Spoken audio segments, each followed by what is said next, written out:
Hello नमस्कार, स्वागत आप सबका आपके अपने उत्कर्ष यूट्यूब चैनल पर। मैं हूं आपका होस्ट दोस्त नरेंद्र चौधरी। जैसे राजस्थान पुलिस सब इंस्पेक्टर की राजस्थान के इतिहास की सबसे बड़ी भर्ती आई 1015 पदों के ऊपर, उसके बाद से हमारे पास बहुत सारे ऐसे कमेंट्स आ रहे थे जिसके माध्यम से पूछा जा रहा था कि सर ऐसा होगा कि ऐसा नहीं होगा, ये होगा। मतलब बहुत सारे बच्चों के बहुत सारे पर्सन थे।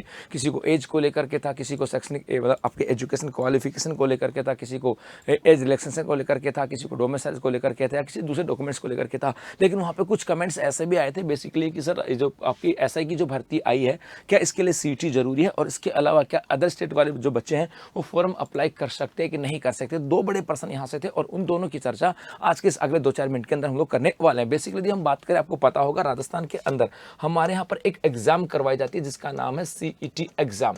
सीईटी एग्जाम है और बेसिकली ये जो सीईटी एग्जाम है ये आपके पात्रता परीक्षा है। इसकी बात करें तो ये हमारे एक पात्रता परीक्षा है कि भाई इस पात्रता परीक्षा को पास करने के बाद ही आप किसी दूसरे एग्जाम में बैठ सकते हो। जैसे आप वीडियो या पटवार के एग्जाम की तैयारी कर रहे हो तो वीडियो और पटवार का जब नोटिफिकेशन आएगा तो उसके अंदर वही बच्चा फॉर्म भर सकता है जो आपके सीईटी पास है, इसका मतलब है। और ये सीईटी एग्जाम दो के बेस होती है, एक होती है ये आपके 10+2 और एक होती है आपके ग्रेजुएशन बेस। अर्थात कुछ भर्तियां ऐसी होती हैं जिसके अंदर मिनिमम एजुकेशन क्वालिफिकेशन 10+2 चाहिए होता है, और वहां पर कहा गया कि वैसे राजस्थान पुलिस की वैकेंसी आई है तो किसी दूसरे 10+2 की आधारित जो कोई एग्जाम वैकेंसी आई तो उसके अंदर क्या चाहिए, हमें सीईटी 10+2 पास होना चाहिए। यदि ग्रेजुएशन बेस कोई एग्जाम आई, जैसे पटवार की बात करें, आपके पटवार कह दूं या वीडियो की बात करूं, ये आपके ग्रेजुएशन बेस एग्जाम होते हैं। लेकिन इस पटवार और वीडियो के अंदर फॉर्म अप्लाई करने से पहले आपको सीईटी पास होना चाहिए, वही बच्चा अप्लाई कर सकता है। मतलब ये पात्रता परीक्षा, और इन्हीं को पास करने वाला बच्चा आगे इसके इस एजुकेशन क्वालिफिकेशन के बेस के ऊपर आप फॉर्म अप्लाई कर सकते हो। लेकिन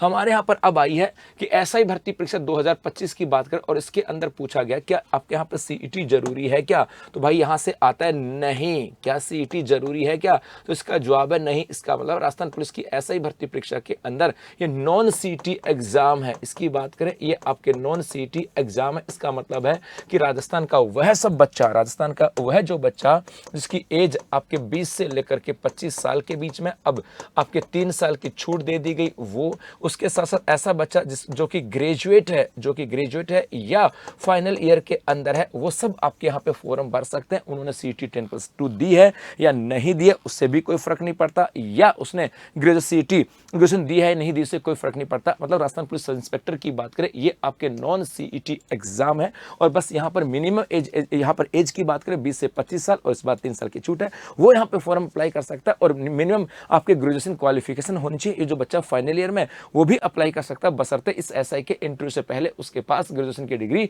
होनी चाहिए। उसके बाद में एक यहाँ से है कि सर अदर स्टेट वालों के लिए झटका। जी हाँ, हमारे यहाँ पर एसआई की बात करें, ये जो आपके एसआई की वैकेंसी है इसके अंदर अप्लाई कौन कर सकता है, तो इसके अंदर अप्लाई की बात करें तो इसके अंदर राजस्थान का बच्चा भी अप्लाई कर सकता है, और उसके साथ साथ जो अदर स्टेट है, अदर स्टेट के बच्चे जो इसके भी अप्लाई कर सकते हैं। लेकिन यहाँ पे देखो, राजस्थान का जो बच्चा होगा उन्हें कैटेगरी वाइज आरक्षण दिया जाएगा। कैटेगरी वाइज क्या दिया जाएगा, आरक्षण। अर्थात यदि मैं एससी कैटेगरी में हूं तो मुझे एससी कैटेगरी के वाइज आरक्षण दिया जाएगा, मुझे एक रिलैक्सेशन भी मिलेगी, और कट ऑफ जो लिस्ट बनेगी वो मेरी एससी कैटेगरी के स्टूडेंट्स के साथ बनेगी। मैं एसटी में हूं तो मुझे एसटी के अकॉर्डिंग आपको यहां पर एज रिलैक्सेशन भी दिया जाएगा, और एसटी के स्टूडेंट्स के अकॉर्डिंग ही मेरी मेरिट बनेगी। लेकिन यदि दूसरे स्टेट का कोई व्यक्ति है तो वो आपके यहाँ पे फॉर्म अप्लाई कर सकता है सामान्य कैटेगरी के अंदर। अच्छा, दूसरे स्टेट का कोई भी व्यक्ति हो, चाहे वो दूसरे स्टेट के अंदर एससी में हो, चाहे दूसरे स्टेट के अंदर एसटी कैटेगरी में हो, किसी भी कैटेगरी के अंदर हो, वो फॉर्म भरेगा आपके सामान्य वर्ग के अंदर। तो यदि दूसरे स्टेट को तो आप सामान्य वर्ग में फॉर्म अप्लाई कर सकते हो, और ये नॉन सीईटी आपके एग्जाम है। तो मेरे बच्चों बस अभी के लिए इतना ही, धन्यवाद।